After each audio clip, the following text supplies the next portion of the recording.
This is an amazing podcast from an amazing podcast company in co-production with Wessler Media.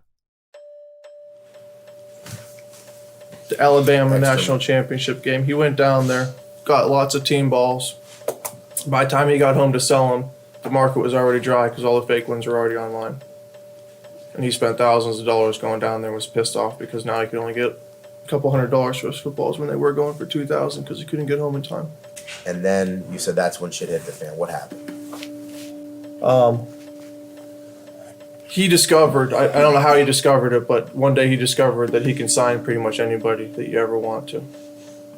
He can see somebody's signature and in about 2 tries do it perfectly. I've never seen anything like that before in my entire life.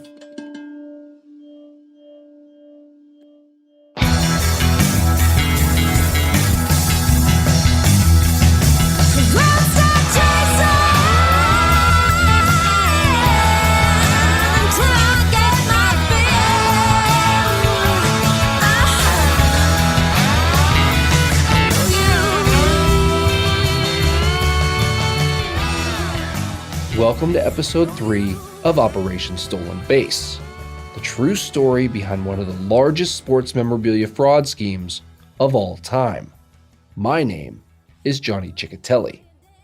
It's December 2009, and somewhere in a truck between Alabama and Ohio is Cliff Panezich, his business partner Adam riding shotgun. They're heading back to Youngstown after hunting for autographs in Tuscaloosa. Was their trip a success? You could say that, but Cliff and Adam are holding on to a secret. Some of the signatures are real, and some are not. We'll take you back to that night in question. After he sees how easy forging signatures is for Adam, Cliff has a choice to make. Continue down the path where money is earned, or down the path where money is easy. Chapter 3. A team sport. So we're kind of between a rock and a hard place. You know, these balls, the value of these balls is greatly diminished without these key players. We're kind of sitting there in the hotel one night, and he just says he'll do it. Pulls out the Sharpie, and an hour later it's done. Did he say he had done this before? It's funny that you ask because we had another deal where he had sold me a bunch of Ohio State autographs, Terrell Pryor and DeVere Posey. And I had paid him up front for these autographs because he was supposed to do a signing with them. And I kept pushing him like, where's my merchandise? And then finally he just gives it to me one day. Looking back, I believe that the Terrell Pryor autographs were all forgeries.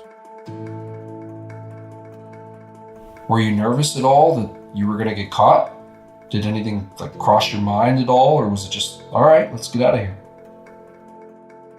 At that moment in time, there was no guilt, no nerves about it, anything like that. I felt like, again, I was kind of rubbed the wrong way when I saw the one football sell for roughly $900 because it looked like a forgery. It looked bad to me.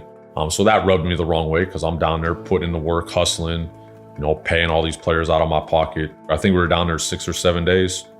I had enough at that point, so... once he kind of divulges his secret that he has this talent that he can sign these autographs, it becomes a conversation on the drive back to Ohio. We really developed this plan where, I had a bunch of memorabilia left over from the season. I'm going to drop all the stuff off at his apartment. He's going to sign all of it. I'm going to list it on an eBay account and sell it, and we're going to split the profit. And that's really where it started. Once it happened and once we crossed over the lines, I guess you could kind of say it was a point of no turning back.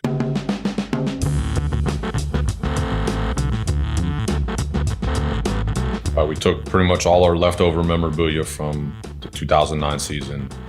He signed all of it. I started a new eBay account in my mom's name. She knew I was opening a new eBay account, but she didn't know, anything about the operation or that any of this stuff wasn't authentic. And it all went on there. And how'd you do on that? So first set of auctions, I was about $4,000. The falling out with Adam, what happened? It was really just a dispute over the split of the money through those first auctions. He owed me some money from Alabama, honestly, from the payment of the players and everything like that. I'm not gonna lie, I felt like he got me on that Terrell Pryor deal, but trust and believe, before we kind of split our ways, like, I had already kind of ventured down the realm of, can I do this? Can I sign any of these autographs? Once I practiced and was like, I could probably do this on my own, we never spoke again. I could sign an entire team signed football in under 2 minutes. I had memorized all the signatures, all the placement. I just used the same picture in every auction and ran it every other day, made copies of it and shipped them out. No complaints, no returns. Sold 140. And I'm watching these auctions, and at that point it was kind of like, wow, like, this shit's crazy. There's a lot of money to be made here real quick. That January, I made like $15,000.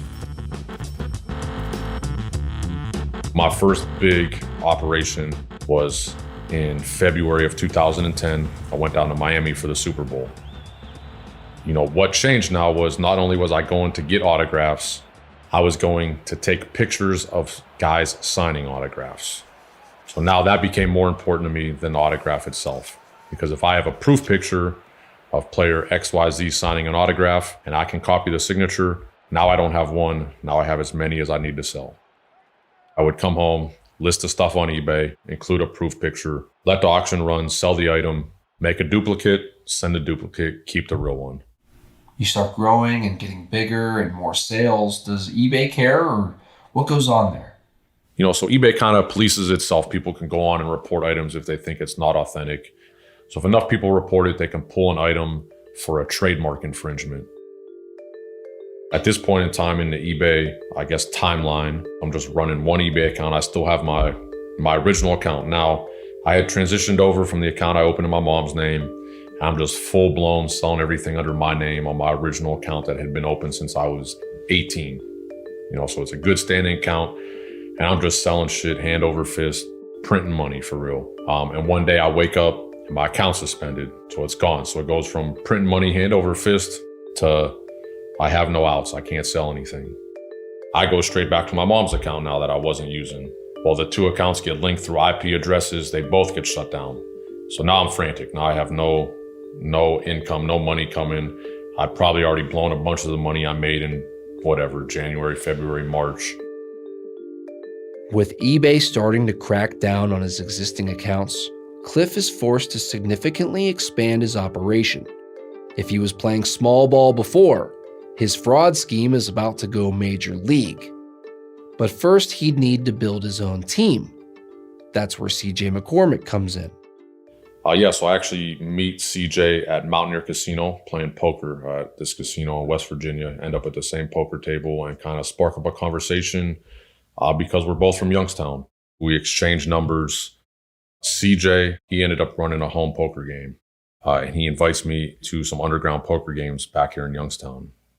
One night I ended up owing CJ. So I come back like 2 days later. At this point in time, he already kind of knew what I was doing. He knew I was selling fake autographs.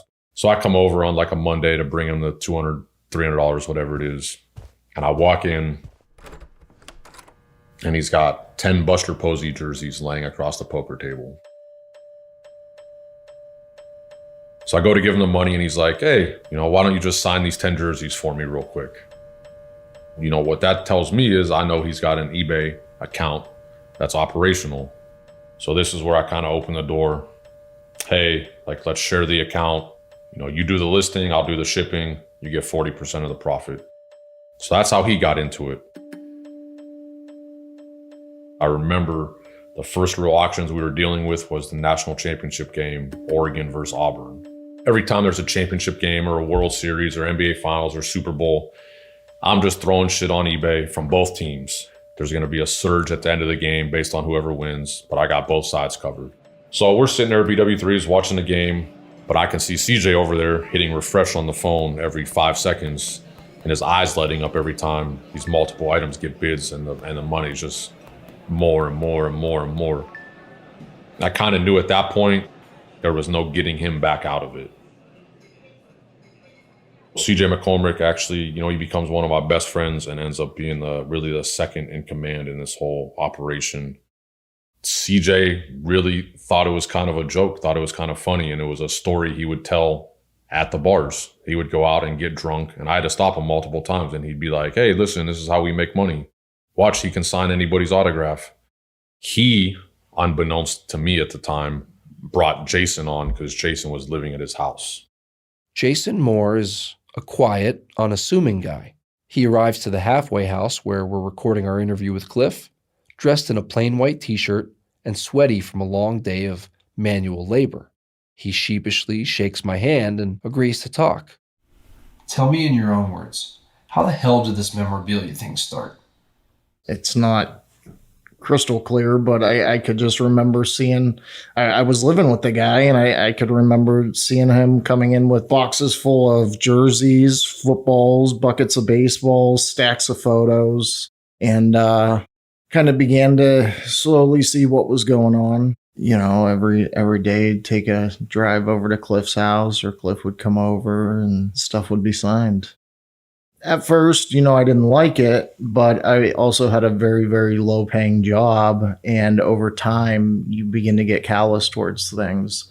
And I believe one night I was working at the Waffle House, and I worked like a 10-hour shift, and I made like $2. Making $2 and CJ saying something like, I have 200 items here that need shipped, ship them for me, and I'll pay you $100 or something along those lines is probably how I first got involved. At certain times I would list items for him. Here's X amount of dollars, here's $1 per listing to list 50 items. At different times I would ship items for him. At different times I would drop them off at the post office. But it beat the Waffle House, right? Yeah.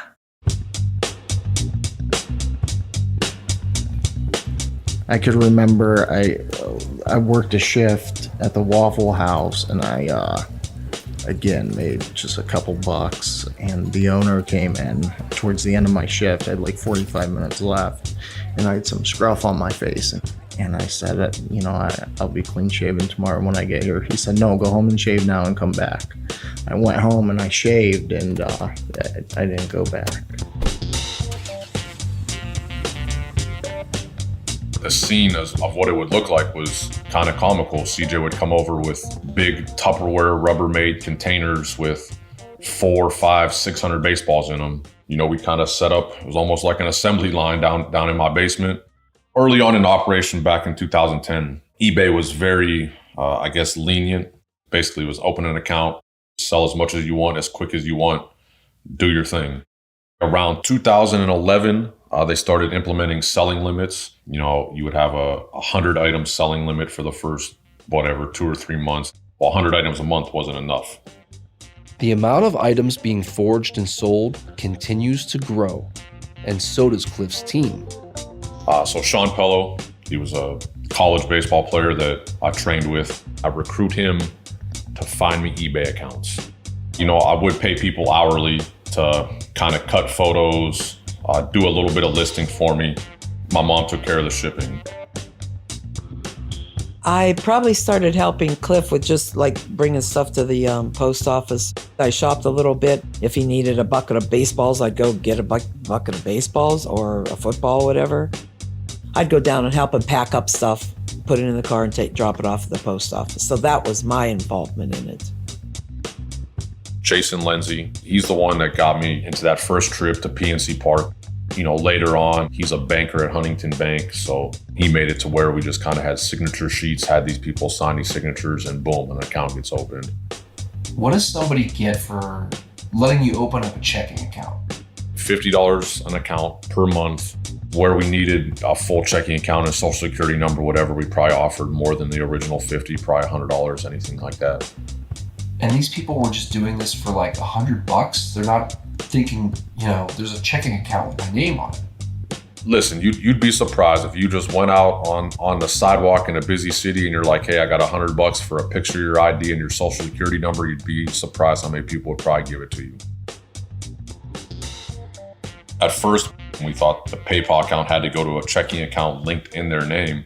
Come to find out that the banks never really released the name on the checking account back to PayPal. So once we found that out, all the checking accounts were in my name, CJ's name, Jason's name, my mother's name, anything like that. Even so, you still start to run out of people's names. You know, everybody's involved. Like I said, we went through 200-300 eBay accounts. You run out of people's names.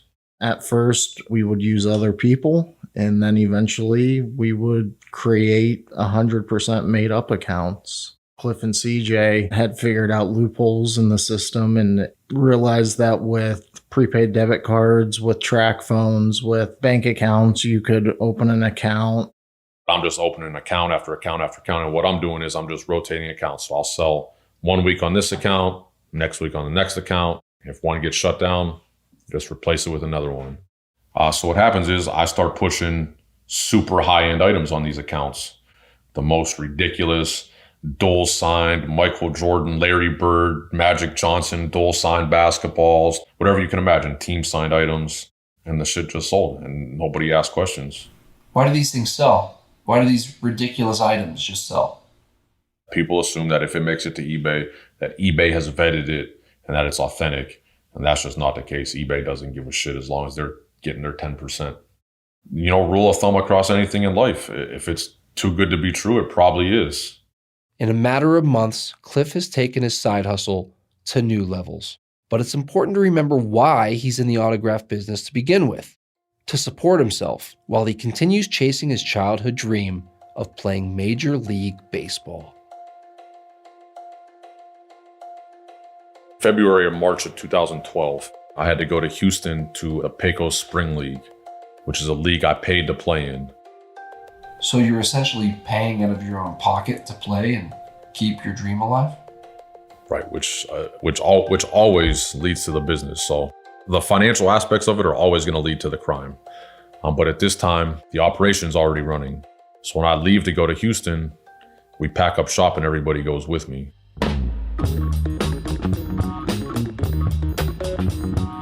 CJ and I went down there ahead of them, I believe. We went to one place, and I remember it didn't work out for whatever reason. So we ended up getting another place. It was a furnished, like 2-bedroom apartment right downtown Houston that the four of us lived in. Yourself and who else? Cliff, CJ, and a guy named Joey. Tell me, who's Joey? I don't really know. I don't know anything about Joey. I can't even tell you his last name. Joey Cummings. Joey was just one of the guys that was met out at the bar nightlife scene. Really, he got involved close to the time I was about to leave for Houston to play ball because I knew I needed to take somebody with me to run my side of the operation. Like I knew CJ was coming, I knew Jason was coming, but they kind of worked in conjunction with each other. I needed somebody up under me to do a lot of the tedious eBay work, some of the listings, some of the shipping.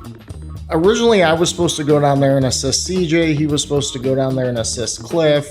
And, you know, he talked about he could cook and clean and do this stuff. Dude was the worst cook I've ever seen in my life. I believe one night Cliff asked him to make macaroni and cheese, box macaroni and cheese with milk. And I come in the kitchen, this dude's boiling the noodles in milk. Like, just did not know how to cook. Why do you trust some of these people? I don't even think I can answer that question. So you're out there living with them. How long did you live with them? Probably about a month or two. What happened? Well, during that time, that's when CJ and Cliff had a falling out. At what point did you realize that CJ had a drug problem? You know, there were some times in town here, that we'd go out and we're going to the bars or whatever, and he might take a half a pill or something like that, which always made me feel uneasy watching somebody snort a pill. You know, he claimed it wasn't bad. It's just to go out, anything like that. So, all right, that's whatever. Do your thing. By the time we get to Houston, I see how bad it is. It's out of control. When you say drug problem, what are we talking about? Opiates. How did they affect CJ as a person?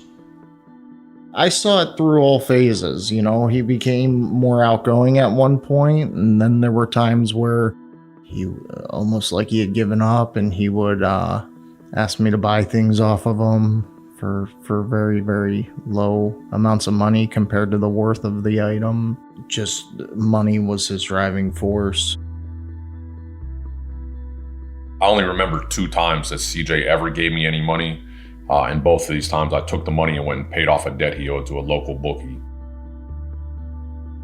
I fall out with CJ, and kind of squash the debt he owes me and cut him off. We can't do business anymore. I can't keep giving you this stuff. You don't pay me. I had cut him off. He owed me $18,000. CJ got upset and said, fuck this, I'm driving back, or Cliff made him leave. That's when I got fully involved. I'm down in Texas, setting up accounts, listing items, selling the items, shipping the items, dealing with customers. So basically, everything besides signing the balls. 100%, yeah. We were at that place in Houston for a couple months. I believe Cliff got picked up by a team in Santa Fe, and we ended up moving to Santa Fe. So you go from Houston, you make it to Santa Fe. How long were you in Santa Fe? A month, maybe. We were at a few different places. We were in, I believe, White Sands for a while. We were in Trinidad, Colorado. We were in Santa Fe, New Mexico. It was kind of crazy because it was like the whole baseball team in a 15-passenger van and then us following them in an Escalade. I'd never done anything like that before, but there were a lot of bars. It was a lot of good times. Worked when we wanted. We would set up shop in hotels, get into the hotel, clear off a table, set up the printers, start signing, start printing. He's got a game to go play. We're setting up the printers to print 80 to 150 photos while we're at the game, or whatever we needed to do. You're back in Youngstown. What happens next? I move in with Cliff. We set everything up at his house, and we're still selling, still pumping the memorabilia out. Now, does this culminate with kind of the end of Cliff's baseball career? Yeah. Up to this point, Cliff has spent his entire life chasing his dream. But not all dreams come true. Before the surgery, I said I had some affiliated teams, the Phillies specifically, wanting to have a workout and everything. So in my mind, I'm like, hey, let me get healthy, and I'm there. I go through the rehab, get healthy, my shoulder's healthy, it doesn't hurt, I'm stronger, I'm in shape, go through the throwing rehab and regimen, and now I top out at about 81 miles an hour. And what were you before? I threw 90 as a catcher. So after surgery and rehab, you lost 9 miles an hour. Yeah. Before my injury, I'd go out on the field knowing I was one of the best players and could outperform anybody. At that point in time, I was 26, and I was just another one of the guys. I just didn't accept it. I just kept refusing to acknowledge that my body wouldn't let me do what my mind knew it could. Week by week, my stats just gradually trickled down and down and down to where I knew what it was, and eventually I retired that summer. I sat in the truck outside of the field and just cried for a while. And at that moment, I finally kind of accepted that was it.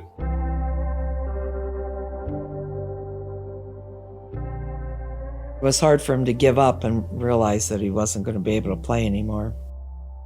We could see the change in Cliff, being not withdrawn, but a sadder attitude overall. I think he was happier when he was behind the plate.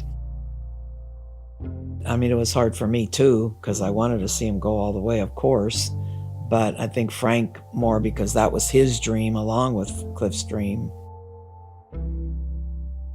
I think it would have been around November of 2012 when he was done playing out in New Mexico, and he had come back to Ohio and said he wanted to move to Las Vegas. I think that's at that point we knew he wasn't going to be playing ball anymore. You said you wanted to get out of Youngstown for a while. Why Vegas? Geez, why Vegas? Why not Vegas?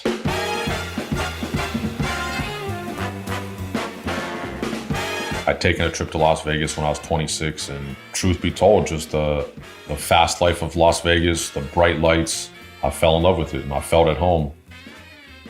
I was there for 2 days, and I'd made a call home to my family like, hey, listen, I'm moving to Las Vegas.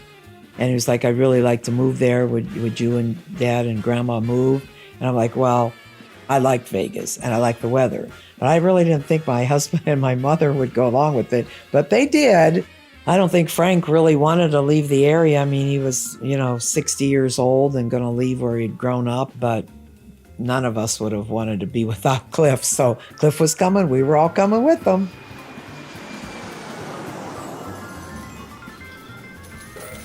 Everybody in my immediate family was on board to come with me. My grandmother, my father, and my mother. So it ended up, I moved my whole family out to Las Vegas. Cliff is drawn to Vegas like flies to the neon lights. He's a born gambler. Before he decided to make the move, you could always find him either across the state line at the casino in West Virginia or at a smoke-filled backroom poker game in Youngstown. It was there that he met Pete. Early 2013, I meet Pete through local underground poker games. At that point in time, I'm playing in every big poker game in town. And typically, your standard 8 people sitting at the table are probably a couple older Italian white dudes with probably some mob ties somewhere along the way, a couple business owners, a couple of dope boys. Pete happens to be one of these dope boys. So somewhere along the line, Pete wants to get involved in my operation to make some extra cash. Really, I'm completely hands off. I don't have to do anything other than I purchased the memorabilia, I sign it for him, and I'm done with it. I ain't gonna worry about nothing, no kickbacks, no, it's just all money up front. Pete had his hands in various different probably illegal activities, but he's also on Craigslist buying gift cards at a discount. Typically, he's probably buying these gift cards off some other drug users, drug addicts, whatever. So Pete here owes me roughly $800 on the books from a poker game one night. Comes over the next day, has the cash, but asks me if I want these $1,000 in Walmart gift cards instead of the cash. Walmart gift cards, $1,000 is where I'm buying all these baseballs, footballs, basketballs anyway. Make an extra $200, whatever. Fuck it, for real. I go to Walmart, walked out of Walmart with like $1,000 worth of merchandise. Come to find out later on, these gift cards were purchased off of stolen credit cards. Fast forward a little bit, I'm kind of already gone. I had left town, I had moved to Las Vegas. These stolen credit cards are recovered in a normal traffic stop in Canfield, Ohio. So the Canfield Police Department comes in, they run all the transactions. These stolen credit cards purchase these Walmart gift cards. They kind of go to Walmart, pull the surveillance footage. Now they have a picture of a guy walking out of Walmart with $1,000 worth of baseballs. They get my picture, and that's how they get my name on the investigation. That's going to lead to 14 months later, FBI agents and Canfield police detectives showing up at my front door, raiding my house.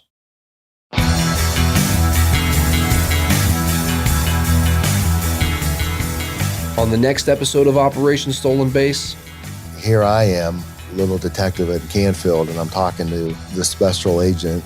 So I'm thinking something's about to kick off here. I got a call from the investigator, and she says, Brian, this is the largest domestic case of sports memorabilia in eBay history.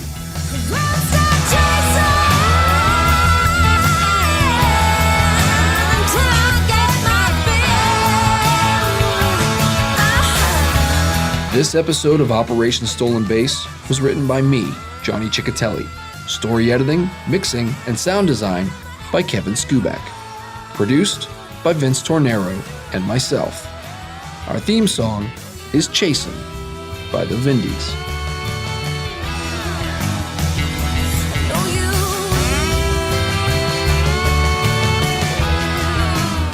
That was an amazing podcast from an amazing podcast company in co-production with Wessler Media.